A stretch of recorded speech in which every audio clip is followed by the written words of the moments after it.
आप देख सकते हैं क्लास 9th की चैप्टर नंबर जो 20 है, अध्याय 20 प्रश्नावली 20 का क्वेश्चन नंबर 4 करने जा रहे हैं, जिसमें दिया हुआ है यदि x1 x2 का माध्य 6 है एवं x1 x2 और x3 का माध्य 7 है तो x3 का मान ज्ञात करें। सबसे पहले इस क्वेश्चन को हम अपनी कॉपी में इसको नोट करेंगे। आइए देखते हैं क्वेश्चन नंबर जो 4 दिया है कि x1 x2 का जो माध्य है, इसका जो माध्य दिया है, इसका माध्य बराबर 6 है, इसका माध्य 6 है। फिर इसमें ही x1 x2 x3 का जो माध्य दिया है, इसका जो माध्य है वो 7 दिया है। कितना दिया हुआ है? 7। तो कह रहा है x3 का मान बताइए। तो हम सबसे पहले लिखेंगे माध्य। क्या लिखेंगे? सबसे पहले माध्य लिखेंगे। सबसे पहले माध्य बराबर क्या होता है? प्रेक्षणों का योग बटा प्रेक्षणों की संख्या। प्रेक्षणों का योग बटे प्रेक्षणों की संख्या। प्रेक्षणों का योग बटे प्रेक्षणों की संख्या। अब क्या करेंगे? यहाँ पे देखिए प्रेक्षणों का योग करना है। प्रेक्षणों का योग मतलब क्या है? 1 2 x1 क्या करना है? x1 प्लस x2 बट्टे 1 2 कितना होगा? 2। इसका जो माध्य दिया है कितना दिया है? 6 दिया है। इसका माध्य 6 है, तो इसके बट्टे में ना ही कुछ है तो 1 हो जाएगा। आइए करते हैं। अब देखिए यहाँ पे x1 एकम x1 प्लस है तो प्लस, x2 एकम x2 बराबर है तो बराबर, 2 छक 12 कितना होगा? 12।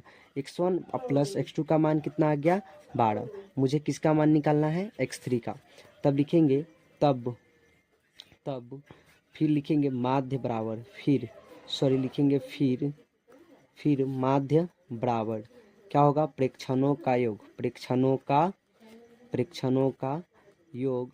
बट्टे प्रेक्षणों का योग बट्टे प्रेक्षणों की संख्या। प्रेक्षणों का योग बट्टे प्रेक्षणों की संख्या।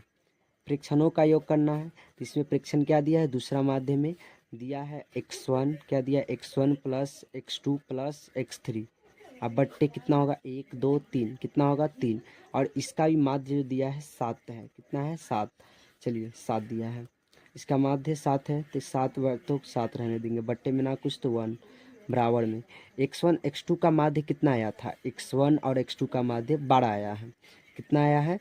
12। x1 x2 का जो माध्य आया 12 आया है, मान 12 है। और यहाँ पे प्लस क्या है? x3। क्या है? x3 बट्टे में कितना है? 3। अब इसका गुना कर लेते हैं सबसे पहले। तो 12 एकम 12 प्लस x3 एकम x3 बराबर 7 3 21। अब करेंगे क्या? यहाँ x3 रहने देंगे, बराबर है तो बराबर 21 रहने देंगे। यहाँ 12 जो प्लस में, इधर क्या करेगा? 12 माइनस में। अब x3 का मान कितना होगा? x3 का तो आप 21 में से 12 को घटा लीजिए, यहाँ पे हो जाएगा 11। 11 में से 9 गया, 2 गया तो बचेगा 9, ये हो जाएगा 1। मतलब x3 का आपका मान जो आ जाएगा, x3 का मान सिंपली 9 आ जाएगा। क्वेश्चन नंबर 4 थी। बात करते हैं इसी में क्वेश्चन नंबर 5 की। क्वेश्चन नंबर दिया है 5 में कि यदि संख्याएं 1 2 4 6 8 हो और पहले 4 की बराबरता क्रमशः 2 3 3 2 हो तो इनका माध्य 8 है, तो 8 की बराबरता ज्ञात कीजिए। 8वां जो है यहाँ पे इसका बराबरता ज्ञात करने के लिए बोल रहा है।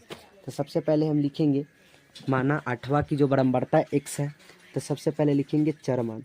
5 में क्या करेंगे? क्वेश्चन पहले लिखेंगे।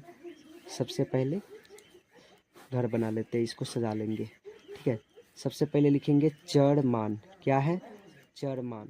चर मान क्या क्या दिया है? तो दिया है 1 2 4 6 8।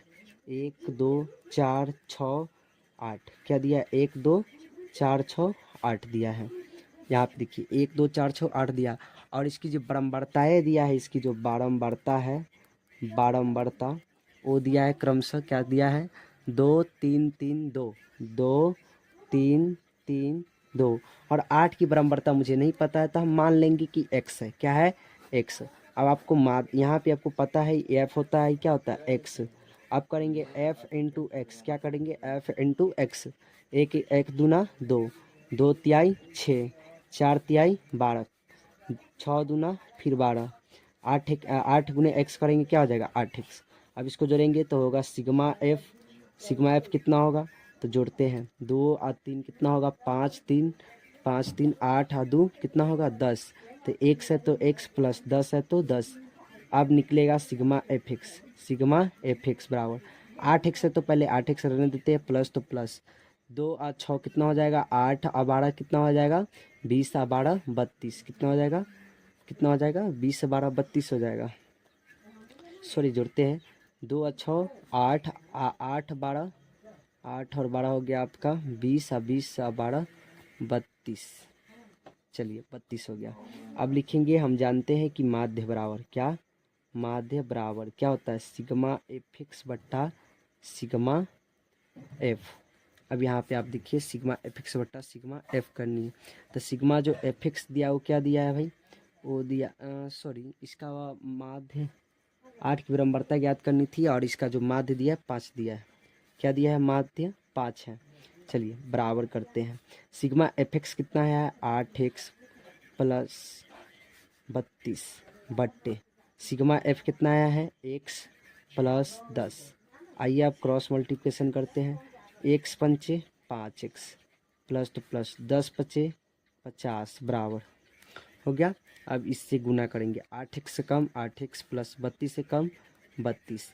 आइए हम जो इसका जो है इधर जात जात को मिलाते हैं, 5x से 8x तो उधर ले जाएंगे, यहाँ 50 है, यहाँ 32 जो प्लस में माइनस में कर देंगे, बराबर तो बराबर 8x है तो 8x रहने देंगे, यहाँ पे प्लस में 5x है तो इधर क्या करेगा माइनस में 5x घटाइए, 50 में से 32 जाएगा तो कितना बचेगा 18।